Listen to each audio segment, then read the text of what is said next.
வணக்க மக்களை, சட்டம் கிடைக்கப்பட்ட மிக முக்கியமான தகவல் ஒன்று வெளியாகி இருக்கிறதாம். அதிமுகவில் அடுத்த விக்கெட்டா? இபிஎஸ் தலைமையில் இறங்கிய பேரடி என்ன? காலையிலே அதிர்ச்சி தகவல். வாங்க வீடியோவை முழுமையாக காணலாம்.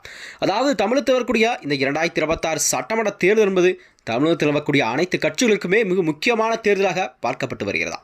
அந்த வகையில் தான் ஆளும் திமுக அரசு மீண்டும் ஆட்சியை பிடித்த நிலைப்பாட்டில் தான் அதற்கான வேலைகளை தொடங்கிவிட்டது. அது மட்டுமின்றி திமுக தனது கூட்டணியை வலுவாக வைத்திருக்கும் நிலையில்தான் அதற்கான வேலைகளை செய்து கொண்டிருக்கிறதா.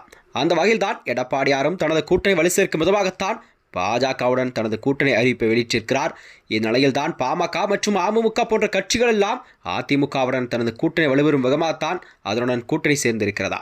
இந்த வகையில் தான் வருகின்ற 2026 சட்டமன்ற தேர்தலில் புதிய மாற்றங்கள் கண்டிப்பாக எழக்கூடிய ஒரு அரசியல் கண்டிப்பாக நிகழும் என்பதை அனைவரும் அறிந்த உண்மை. அதாவது தமிழகத்தில் வரக்கூடிய இந்த சட்டமன்ற தேர்தலில் அதிமுக ஆட்சி காலத்தில் சட்டப்பேரவை சபாநாயக பணியாற்றிய தனபால் அவர்கள் வர இருக்கும் தேர்தலில் போட்டியிட வாய்ப்பு மறுக்கப்பட்டதால் அதிர்த்திருப்பதாகவும் அதனால் அவர் கட்சியில் விலகி போவதாகவும் கடந்த சில நாட்களாக பல்வேறு விவரங்கள்லாம் வெளியிட்டிருக்கின்றன.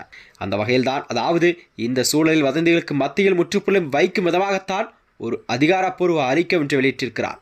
அதாவது என்னை பொறுத்தவரை ஆதியும் அந்தமும் அதிமுக தான் தனது விசுவாசத்தை திட்டவட்டமாக வெளிப்படுத்தியிருக்கிறார். மேலும் தேர்தலில் நான் போட்டியிட வாய்ப்பு கிடைக்காது குறித்து தனக்கு எந்தவித வருத்தமும் இல்லை என்றும் கட்சி மேலிடத்தின் முடிவுக்கு கட்டுப்பட்டு என்றும் அதிமுகவின் உண்மையான தொண்டனாக தொடர்வேன் என்றும் அந்த அறிக்கையில் தனபால் அவர்கள் குறிப்பிட்டிருக்கிறார்.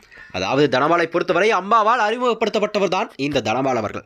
தாழ்த்தப்பட்ட சமூகத்தை சேர்ந்த தனபால் அவர்களை கண்டிப்பாக ஒரு சபாநாயகர் பதவியில் அமர வைத்தது அம்மையார் ஜெயலலிதா அவர்கள். ஆனால் அவரையே கண்டிப்பாக இந்த முறை 2026 சட்டமன்ற தேர்தலில் அவர் பெயர் வேட்பாளர் பட்டியலில் இடம்பெறாது என்பது அரசியலிலே ஒரு புதிய மாற்றத்தை ஏற்படுத்தும் சூழல் தான் நிலவிக் கொண்டிருக்கிறதா. இந்த வகையில் தான் தனபால் அவர்கள் அவிநாசி தொகுதியில் தொடர்ந்து 3 முறை எம்எல்ஏயாக தேர்வு செய்யப்பட்டு வெற்றி வாகை சூடி வரும் நிலையில்தான் இந்த முறை அதே அவிநாசி தொகுதியில் அவருக்கு சீட் வழங்கப்படாது என்பது அரசியலிலே ஒரு புதிய மாற்றத்தை ஏற்படுத்தக்கூடிய வகையில்தான் ஒரு அதிர்ச்சியை கூட ஏற்படுத்தியிருக்கிறதா. அதாவது தனபால் அவர்கள் அம்மையார் அதாவது ஜெயலலிதா காலத்தில் சபாநாயகராக இருந்து வந்தவர் என்றது குறிப்பிடத்தக்கதா. அந்த வகையில் தான் தனபால் அவர்கள் கண்டிப்பாக இம்முறை போட்டியோலை என்றும் அவர் கூறியதாவது எனக்கு இந்த முறை சீட் வழங்கப்படாது என்றும் என்னை ஒரு வார்த்தை கூட கேட்கவில்லை என்றுதான் அவருடைய குமுறலாக இருந்து வருகிறதா. எடப்பாடி அவர்கள் அடுத்த கட்ட நகர்வு என்னவாக இருக்கும், தனபாலுக்கு மீண்டும் சீட் வழங்கப்படுமா என்ற நிலையில் தான் பார்க்கப்பட்டு வருகிறது. மேலும் இதுபோன்ற வீடியோக்களை தெரிந்து கொள்ள நமது சேனலை மறக்காமல் சப்ஸ்கிரைப் செய்து கொள்ளும். நன்றி, வணக்கம்.